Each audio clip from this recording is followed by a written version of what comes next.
یہ 26 سال پہلے کا ایک توہین آمیز رویہ تھا جس نے سسٹر زیف کی زندگی کو ہمیشہ کے لیے بدل دیا۔ اس وقت 7ویں جماعت کی ایک مسیحی طالبہ کے طور پر جب انہوں نے اپنے اساتذہ سے مسلمان ساتھیوں جیسا سلوک نہ کیے جانے پر سوال اٹھایا تو ایک اسٹاف ممبر ناراض ہو گئیں اور انہوں نے میرے منہ پر تھپڑ مارا۔ اسی لمحے میں نے فیصلہ کیا کہ مجھے اسکول چھوڑنا ہے اور مجھے ایک اسکول بنانا ہے جہاں بچوں کے ساتھ کسی بھی بنیاد پر امتیازی سلوک نہیں کیا جائے گا اور انہیں عزت اور مساوی مواقع فراہم کیے جائیں گے۔ غربت کے باوجود، جو کہ پاکستانی مسیحی برادری میں عام مسئلہ ہے، زیف نے اپنے گھر میں ایک مفت ٹیوشن سینٹر کھولا۔ میں نے گھر گھر جانا شروع کیا اور کچھ بچوں کو اپنے اسکول آنے پر راضی کیا۔ شروع میں کچھ لوگوں کا خیال تھا کہ یہ ایک بچی ہے اور یہ اتنا آگے نہیں بڑھ پائے گا، لیکن ہم ابھی بھی یہاں ہیں۔ انہوں نے 1997 میں جو غیر رسمی اکیڈمی شروع کی تھی وہ 2015 میں ایک رجسٹرڈ اسکول بن گیا۔ اس موسم خزاں میں پہلی بار سسٹر زیف کے طلبہ ایک اسکول کی باقاعدہ عمارت میں کلاس لے رہے ہیں۔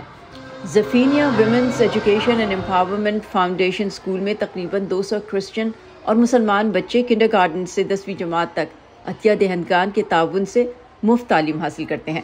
سسٹر زیف کے بہت سے سابق طلبہ یہاں کام کرتے ہیں۔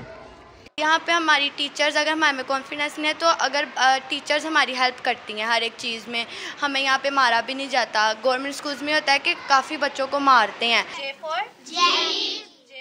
چند کلومیٹر دور سسٹر زیف کی فاؤنڈیشن ایسے بچوں کے لیے جو اپنے خاندانوں کی کفالت کے لیے دن میں کام کرتے ہیں، دوپہر کے 2 مفت اسکول سپانسر کر رہی ہے۔ شدید گرمی میں پرانے قالین پر بیٹھی 15 سالہ سحر پہلی بار حروف تہجی پڑھنا سیکھ رہی ہے۔ ہمارے گھر بھی کبھی کبھی کھانا پکتا ہے، کبھی نہیں پکتا۔ میری ماما کی خواہش تھی کہ میں پڑھ لکھ کر کچھ بنوں اور اب میں اپنی ماما کی خواہش کو پورا کروں گی۔